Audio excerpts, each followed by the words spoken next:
gente, bom dia, boa tarde e boa noite. Meu nome é Débora Amaral e hoje nós vamos falar sobre o início da República aqui em Alagoas. Mas para falar sobre esse início da República é fundamental que a gente compreenda o que estava ocorrendo no Brasil na época, porque no dia 15 de novembro de 1889 a gente vai ter aí o golpe militar e o Marechal Deodoro da Fonseca vai ficar como o primeiro presidente da República, certo?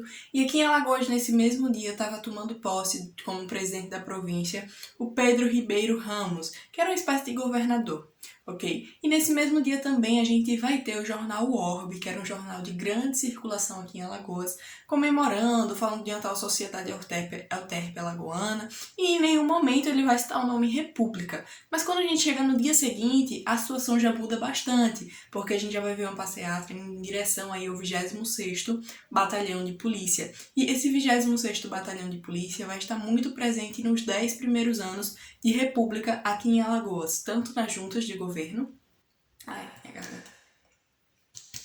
tanto nas juntas de governo, como auxiliando ali sempre pertinho de quem estiver no poder. Então é um batalhão que é muito importante para a gente compreender os 10 primeiros anos de República aqui em Alagoas. E no dia 17 de novembro a gente vai ter ainda o último murmurinho, o último barulhinho da monarquia, que foi o Dr. Silvério, que ele vinha de lá do Recife e chegou aqui para dizer que a monarquia estava de boas, tinha conseguido domar a situação e quem estava cuidando de tudo era um tal de Conselho Saraiva. E todo mundo olhou para isso com muita desconfiança, ninguém comprou muito não essa questão de que a monarquia tinha sido restaurada. Tanto que quando a gente chegar entre o dia 18 e 21 de novembro já vão tirar o Pedro Ribeiro Ramos, afinal agora nem província mais é, certo? E vão deixar uma junta aí no poder. Até que no dia 21, o Marechal Deodoro vai indicar o seu irmão, Pedro Paulino, para assumir aqui o governo de Alagoas. Sendo que ele não estava aqui em Alagoas nesse período. Então, nesse meio tempo que vai ficar é o Valeriano.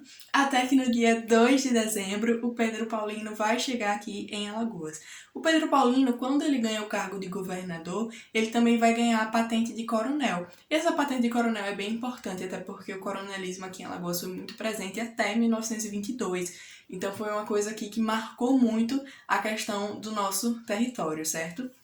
E quando ele chega no poder, ele vai fazer coisas importantes, como abrir uma vara privativa para casamento, ou seja, a partir de agora a gente vai poder ter casamento civil aqui em Alagoas, e vai tentar fazer duas coisas que deram bem errado, que foi uma estrada de ferro ligando Matriz, né, que na época era União dos Palmares até Palmeira dos Índios, quer dizer, Imperatriz, desculpa, de União dos Palmares até Palmeira dos Índios, e ele também vai tentar fazer um banco alagoano, e ele não vai conseguir fazer nenhuma dessas duas coisas. Também ele vai tentar fazer e vai precisar organizar um realistamento aí eleitoral.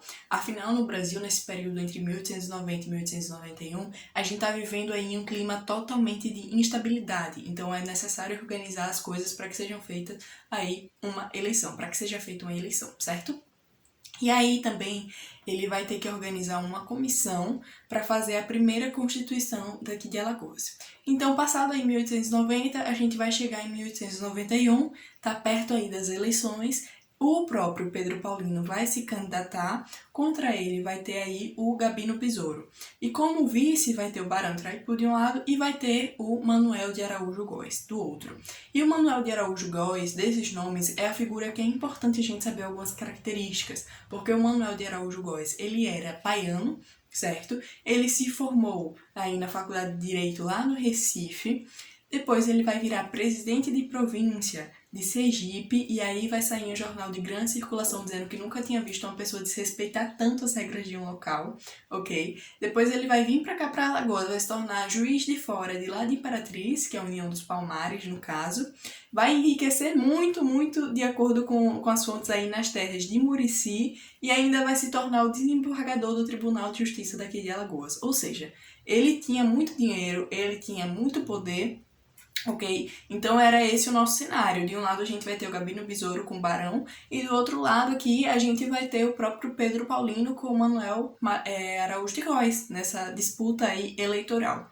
E aí nesse meio tempo de disputa, de instabilidade, a gente vai chegar no dia 11 de junho de 1891 e nesse dia a gente vai ter a primeira Constituição de Alagoas. E isso já fica bem interessante desde o nome, porque antes disso a terra era chamada das Alagoas, Terra das Alagoas. E aí nessa Constituição ninguém sabe se foi um erro ou se foi de propósito e colocaram a primeira Constituição de Alagoas.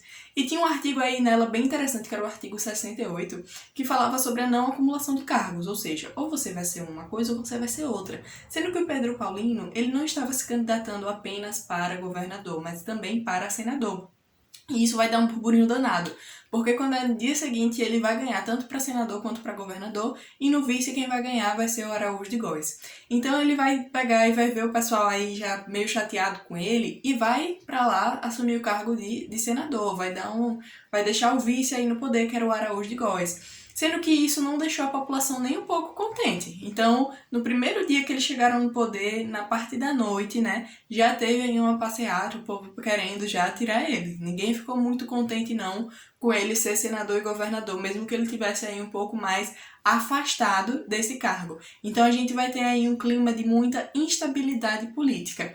Até que vai ter um vira-chave muito grande dentro dessa instabilidade, que é quando 20 indivíduos ligados ao Araújo de Góes, ou seja, ligados ao Pedro Paulino, vão lá na sede do jornal, né, do outro grupo, que é do grupo do Besouro, que era o jornal A Pátria, e vão quebrar várias coisas. E nisso de quebrar várias coisas, a galera do jornal A Pátria vai querer vingança, vai querer ir na imprensa Gutenberg, que era uma imprensa que o pessoal dizia que era mais ligada a quem estava ali no governo na época.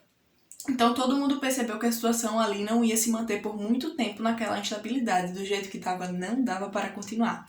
E aí teve uma votação no Senado para ver o que ia acontecer com Pedro Paulino, se ele ia ter voz, mas ele era interesseiro, tipo, nas questões, porque ele também era governador. E essa intriga também no Senado fez com que o Pedro Paulino renunciasse o Senado. Ele queria tomar posse e ficar direitinho aqui como governador. Sendo que o Senado não queria aceitar essa renúncia com medo do que o Poder Federal ia fazer. Afinal, quem era o presidente? Era o próprio irmão do Pedro Paulino. Então eles demoraram muito para assinar essa renúncia e aqui em Alagoas, ó, a treta comendo solta, certo? E aí, até que aceitaram, e aí ele vai renunciar. Sendo que a galera daqui de Alagoas, quando ele renunciou, né, eles entenderam que ele estava mais fraco politicamente. Então eles organizaram em uma passeata bem grande, um protesto, na verdade, bem grande. O Araújo de Góes vai tentar dar uma segurada, mas não vai conseguir. E quando a gente pega umas fontes de jornais da época, como o jornal, por exemplo, o Cruzeiro do Norte, a gente vai ver que essa passeata vai ter mais ou menos 2.000 pessoas ali, né, na Praça dos Martírios, andando por ali. E aí vão tentar conter, mas estão achando que porque ele renunciou e tá fraco politicamente, que vão conseguir derrubar ele. Então a galera já tava ali com força mesmo, e o Araújo de Góes tentando conter. Nisso, 50 pessoas ficaram gravemente feridas. A partir disso, aqui em Alagoas, ficou um cenário muito violento, porque nos dias que sucedem tem vários relatos que tinha toque de recolher às 22 horas, que as pessoas podiam apanhar assim por nada, digamos assim. Enfim, muita coisa, um clima muito instável, até que no dia 23 de setembro... Enfim, até que o Araújo de Góes ele vai ser deposto do poder. E quando ele for deposto do poder, então a gente já está em 1892, o Gabino Besouro, que tinha sido o candidato contra o Pedro Paulino, vai assumir aí esse poder. Sendo que quando ele assume esse poder, a justiça vai chegar e vai dizer: isso daí tá ilegal, tem um negócio aí errado. E vão ficar tentando tirar ele do poder, mas só vão conseguir mesmo tirar ele do poder em 1894. Então, nesse período também a gente vai terminar aqui no Brasil, né, a República da Espada. E aí, nos próximos 6 anos, a gente vai ter diversas juntas governando aqui em Alagoas. A gente vai ter diversas pessoas renunciando, sendo depostas. A gente vai perder um pouco essa questão militar, até que em 1900 a gente vai começar aí com a oligarquia açucareira, quando a gente vai começar aí a Era Malta aqui em Alagoas. Mas é isso, assim foram os 10 primeiros anos de República aqui em Alagoas, um período de bastante instabilidade.